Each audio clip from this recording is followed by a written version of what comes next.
शांति। सर्व गुणों के सागर, भंडार और दाता, जो हम सभी आत्माओं के अति अति स्नेही, मीठे मीठे प्यारे बाबा हैं, हम आत्माओं को इस सृष्टि पर खुद आकर के वर्तमान समय सर्व खजानों से, सर्व कलाओं से, सर्व प्राप्तियों से हमें संपन्न बना रहे हैं। हम अपने प्यारे पिता का ऋण चुका नहीं सकते, क्योंकि पिता ने हम बच्चों को सारे कल्प के लिए ही वरदानों से भरपूर करके भेजा था। लेकिन हम आत्माओं ने खेल खेलते खेलते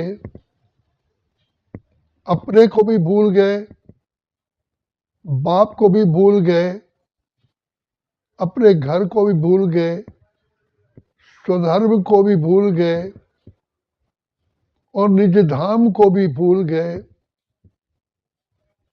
और इस सृष्टि नाटक को ना जानने के कारण, आदि मध्यांत को ना जानने के कारण हम बिल्कुल ही पतित, तमो प्रधान और अज्ञानता के अंधकार में आ गए। अपने प्यारे पिता को हमने भक्ति मार्ग में अनेक प्रकार से निमंत्रण दिया, लेकिन ड्रामा प्लान अनुसार बाबा पुरुषोत्तम संगम युग पर ही आते हैं, जिनका वायदा है यदा यदा ही धर्मस्य ग्लानिर्भवति भारत। तो शिव बाबा हम बच्चों को बार बार यही शिक्षा देते हैं कि बच्चे, आत्मा को भरपूर करने का केवल यही समय है। पिता परमात्मा से स्नेह और प्राप्तियां करने का यही समय है। भगवान साक्षात सर्व संबंधों का रस देने के लिए हमें आए हैं।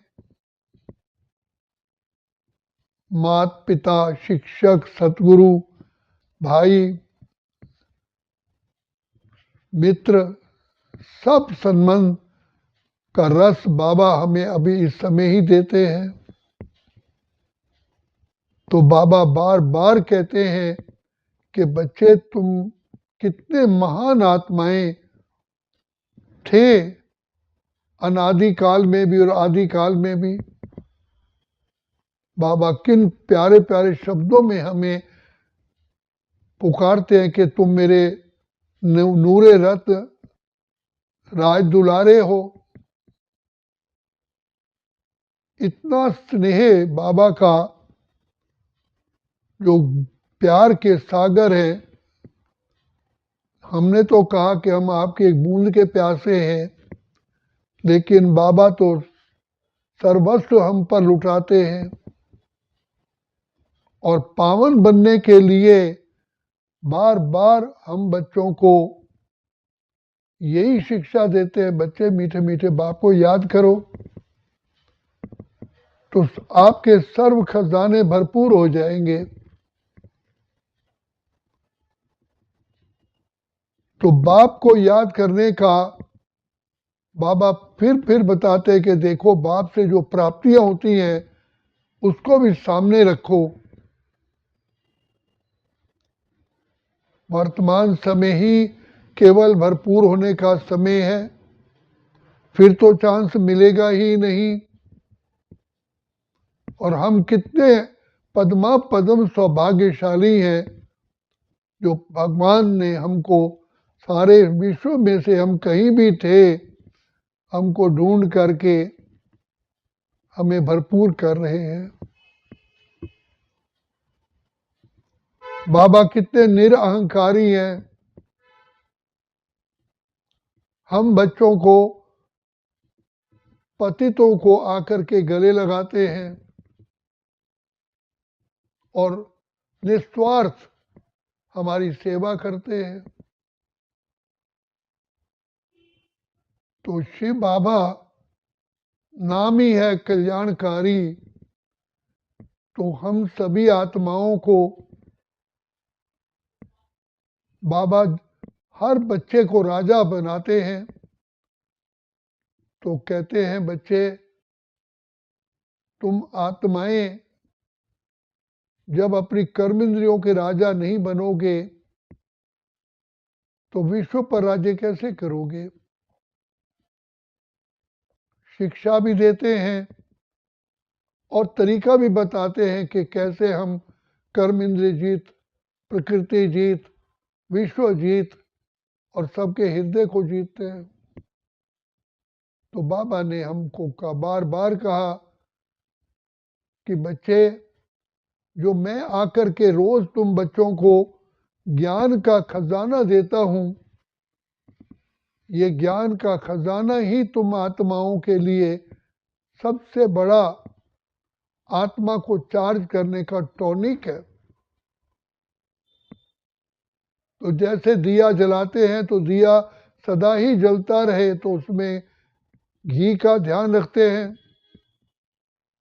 तो शिव बाबा ही, जब हम सभी आत्माएं बिल्कुल ही डिस्चार्ज होने वाली होती हैं, टिमटिमा रही होती हैं, आत्मा रूपी दीपक टिमटिमाता है, तो बाप आकर के ज्ञान का घृत डालते हैं, हमको प्राण दान देते हैं। हम तो थे उलझन में, भगवान ने आकर के हमको रास्ता दिखाया, भटकने से बचा दिया। नाना प्रकार के हम साधन कर रहे थे, साधन अपना रहे थे, फिर भी हम बाप से प्राप्ति नहीं कर सके। तो सबसे बड़ा उपकार तो बाबा ने ये किया कि हमको अपना परिचय ही दे दिया। हमें अंधकार से रोशनी में लाने के लिए हर रोज ज्ञान के नेत्र में ज्ञान का अंजन डालते हैं। तभी कहा, ज्ञान अंजन सतगुरु गुरु दिया, अज्ञान अधेर विनाश। भक्ति में तो गाते आए, लेकिन अब प्रैक्टिकल में दया के सागर, प्रेम के सागर, सुख के सागर, पतित पावन बिगड़ी को बनाने वाले हमारे प्यारे पिता हमारी सेवा पर हाजिर है। और सेवा करते हुए भी हम बच्चों को बार बार सावधानी देते हैं कि बच्चे थक मत जाना। बाप से प्राप्ति करने का केवल यही समय, इसलिए उमंग उत्साह में लाते हैं और हमें आत्माओं को तीसरा नेत्र बुद्धि का दे करके सर्वगुण संपन्न 16 कला संपूर्ण बनाते हैं। तो ये शिव बाबा का प्यार, शिव बाबा की दुआएं, शिव बाबा की शिक्षा केवल इसी समय ही हम प्राप्त करते हैं। बाबा बार बार कहते हैं कि बच्चे, तुम्हारी छोटी जीवन का, ब्राह्मण जीवन का भी भरोसा नहीं है। तुम्हारे देखते देखते कितने ब्राह्मण शरीर छोड़ के चले गए। तो ये जो समय है, एक एक सेकंड तुम्हारा एक वर्ष के समान है। तो इसलिए बाबा बार बार हमें जागृति दिलाते हैं और मीठे रूप से कहते हैं, जाग सजनिया जाग, नवयुग आया। तो बाप का खजाना, बाप की प्राप्तियां केवल इसी अल्पकाल के समय पर ही हमें प्राप्त होती हैं। बाबा देते हुए थकते नहीं है, लेकिन हम लेने वाले कितने थक जाते हैं। इसलिए बाप कहते हैं, बच्चे, जो मेरे से वर्षा मिलता है उसको सामने रखो, सारे कल्प के लिए तो विश्व महाराजा बन सकते हो।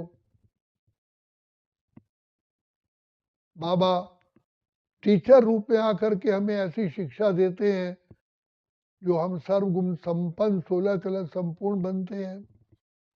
हमें राज्य करने की कला सिखलाते हैं। पहले हम कर्मेंद्रियों के राजा बनते हैं, फिर सारे विश्व पर राज्य करते हैं। ये प्रकृति पांचों तत्व हमारे कहने पर चलते हैं। तो बाबा बार बार कहते हैं बच्चे, एक धर्म, एक भाषा, एक राज्य और एक ही धर्म नीति वहाँ चलती है। ऐसी दुनिया स्थापन करने के लिए बाबा ने हम बच्चों को जिम्मेवारी का ताज पहनाया है कि बच्चे कल्प कल्प तुम बच्चे ही ऐसी दुनिया बनाने में बाप के सहयोगी बनते हो। तो कल्प पहले वाला हमें यादगार गोवर्धन पर्वत का दिखाते हैं, दिलवाड़ा मंदिर का यादगार हमें दिखाते हैं कि देखो दिल लेने वाले शिव बाबा से तुमने कल्प पहले भी वरदानों से झोली भी भरी थी और विक्रमाजीत बने थे। तो इसलिए बाबा कहते हैं बच्चे, मनसा वाचा कर्मणा दृष्टि वृत्ति स्मृति कृति आचार विचार व्यवहार में तुम्हें पवित्रता का बाप आके वरदान देते हैं। तो जितना बाबा की याद में हम रहते हैं उतना बाबा की दुआएं हमें मिलती हैं और हम आत्माएं हल्केपन को फील करती हैं। यही लगन की अग्नि है। जैसे सुनार सोने को अग्नि में डालता है तो प्योर हो जाता है, तो ये लगन की अग्नि है। अथाह प्राप्ति है, कल्प कल्प की प्राप्ति है, युग युगांतर की प्राप्ति है। इसलिए बाबा कहते हैं बच्चे प्राप्ति को सामने रखो। भगवान इस समय पर हमारी सेवा पे उपस्थित है। तो बाबा बार बार कहते हैं बच्चे दृढ़ता लाओ कि हमने पाना ही है, हम पाने वाली कल्प कल्प की विजयी आत्मा हम ही है। तो भगवान तो हमको विजय का तिलक पहले ही लगा देते हैं कि मेरे कल्प कल्प के विजयी रत्न हो, मेरे नूरे रत्न हो, मेरे दिल तक नशीन बच्चे हो। तो हे आत्माओं, हे मेरे लाडले बच्चों, अब मैं तुम्हारी सेवा पे उपस्थित हूँ। ले लो दुआएं माँ बाप की, सर से उतरेगी घटनी पाप की। बच्चे थको नहीं, बहुत अपरंपार खजाना है बाप का, ले लो अभी ले लो। फिर ये ना हो अब पछता है होत क्या, फिर जब चिड़िया चुग गई खेत। फिर अपने पश्चाताप को भी सहन नहीं कर सकोगे। तो बाप भिन्न भिन्न प्रकार से हमें आकर के सजा रहे हैं, तन का, मन का, धन का, जन का, परिवार का, समाज का, प्रकृति का, पशु पक्षियों का, सारे ही सुख इस समय पर हमें देते हैं। तो बाबा कहते हैं अपने मंदिरों में मूर्तियों को देखो, तुम्हारे मंदिरों में तुम्हारी ही पूजा हो रही है, तुम ही तो थे। और दूसरा बाप कहते देखो मेरी पूजा धरती पर होती है, शिवलिंग की मूर्ति धरती पर है, और तुम आत्माओं की पूजा मंदिरों में बड़े बड़े सिंहासन पर भी तुम्हें विराजमान करते हैं। मेरे ऊपर अख के फूल चढ़ाते हैं, धतूरा चढ़ाते हैं, तुम्हें तो अच्छे अच्छे सुंदर फूल और बहुत अच्छे सुंदर मिष्टान तुम्हें भोग लगाते हैं। इसलिए बाबा कहते हैं कि बच्चे मैं आया हूं तुम बच्चों की फिर से परवरिश करने, तो बाप की परवरिश का पूरा पूरा लाभ उठाओ। लेकिन याद रखना, अगर अभी नहीं तो फिर कभी भी नहीं। अच्छा, ओम शांति, ओम शांति।